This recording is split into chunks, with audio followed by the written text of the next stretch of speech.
Empat nama disenarai pendek Persatuan Bola Sepak Malaysia FAM untuk dipertimbang sebagai pemain naturalisasi melalui panel pemilihan jawatankuasa program naturalisasi. Kriteria setiap pemain terlibat akan diteliti FAM.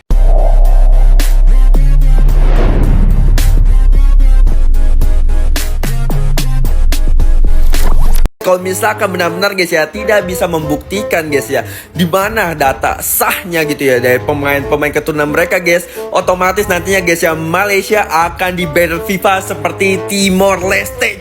Buset dah. Semoga aja guys ya kita sebagai negara tetangga yang ngedukung aja, semoga aja Malaysia nggak di-ban FIFA. FIFA ni bukannya satu company yang kecil-kecil. Okey, FIFA adalah badan induk sepak bola dunia. Jadi takkanlah Malaysia ni mampu untuk menipu FIFA, untuk mengaburi FIFA. Tak mungkin guys. Jadi apa yang dilakukan oleh FAM pada perlawanan menentang Vietnam itu adalah satu kejutan. Kami telah berjaya untuk mengejutkan Vietnam untuk mengeluarkan senjata rahsia, iaitu 5 pemain warisan.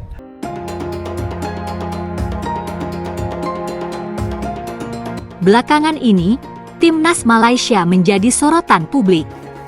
Tiba-tiba, mereka memperkenalkan 5 pemain naturalisasi baru untuk memperkuat skuad tim Harimau Malaya.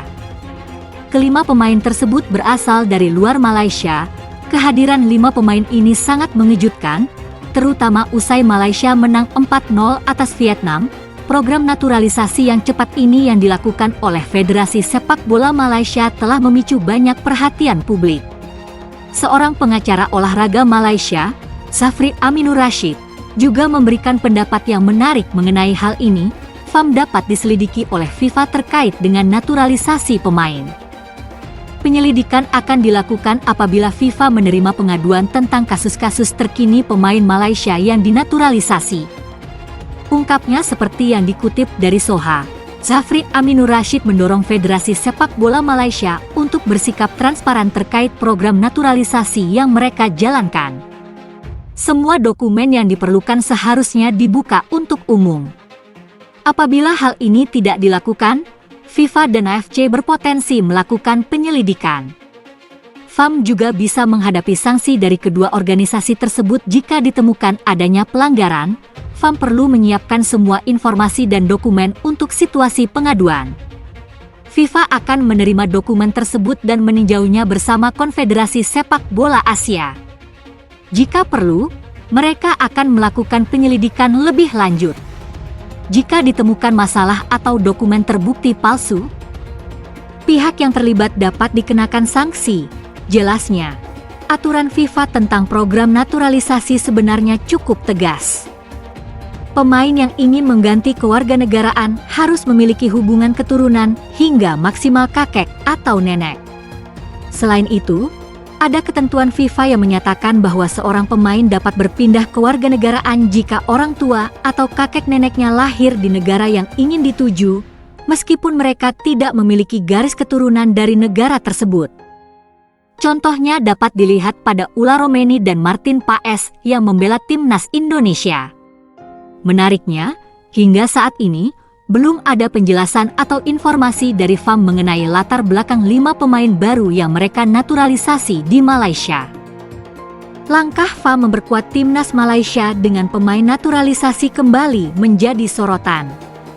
Kali ini, nama Facundo Garces, bek tengah berusia 25 tahun yang kini bermain untuk Deportivo Alavés di La Liga, menjadi pusat perhatian. Garces sudah bergabung dengan latihan timnas Malaysia. Namun, proses naturalisasi Garces memicu kontroversi yang kian bergulir, terutama karena akar kemalaysiaan sang pemain yang masih diselimuti kabut tebal. Secara administratif, Garces telah resmi menjadi warga negara Malaysia. Namun, publik dan pencinta sepak bola di kawasan Asia Tenggara mempertanyakan legitimasi naturalisasi tersebut. Masalah utamanya ada pada silsilah, hingga artikel ini ditulis. Belum ada sumber resmi yang secara tegas dan terbuka menyebutkan akar Malaysia dalam diri Garces. Nama dan latar belakang keluarga pemain kelahiran Argentina itu pun tidak menyiratkan keterkaitan jelas dengan tanah Melayu. Untuk memahami polemik ini, perlu merujuk pada regulasi FIFA tentang perubahan asosiasi federasi. Ada dua jalur utama yang memungkinkan seorang pemain untuk pindah federasi. Residensi, pemain tinggal di negara tersebut selama minimal 5 tahun berturut-turut setelah usia 18 tahun. Keturunan, pemain memiliki hubungan darah hingga generasi ketiga, orang tua atau kakek nenek yang berasal dari negara tersebut. Dalam kasus Garces, jalur residensi tampaknya tertutup. Ia belum pernah bermain di Liga Malaysia maupun tinggal di sana dalam jangka waktu panjang. Satu-satunya kemungkinan adalah jalur keturunan, namun inilah yang justru menjadi sumber perdebatan. Situasi ini mengingatkan pada kasus besar Timor Leste pada 2017 lalu. Kala itu, AFC dan FIFA menyatakan 9 pemain naturalisasi Timor Leste ilegal karena tidak memenuhi syarat regulasi.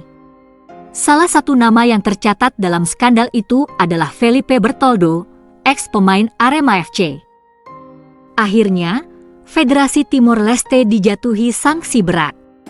Mereka dilarang mengikuti kualifikasi Piala Asia 2023 dan diharuskan mereformasi sistem perekrutan pemain naturalisasi. Banyak pihak khawatir, jika tidak ada transparansi dalam proses Garces, Malaysia bisa saja menghadapi risiko serupa. Reputasi sepak bola nasional bisa tercoreng jika kemudian hari ditemukan pelanggaran administratif. Menariknya, jurnalis kenamaan asal Malaysia, T. Afineswaran, menyebut bahwa Garces memang memiliki darah Malaysia dari pihak neneknya. Meski belum ada dokumen yang dipublikasikan ke publik, klaim ini sejalan dengan pola naturalisasi yang dilakukan Malaysia sebelumnya. Kasus Garces disebut-sebut serupa dengan Gabriel Palmeiro, pemain muda yang juga berdarah Argentina dan telah menjalani debut untuk Malaysia pada Mei 2025.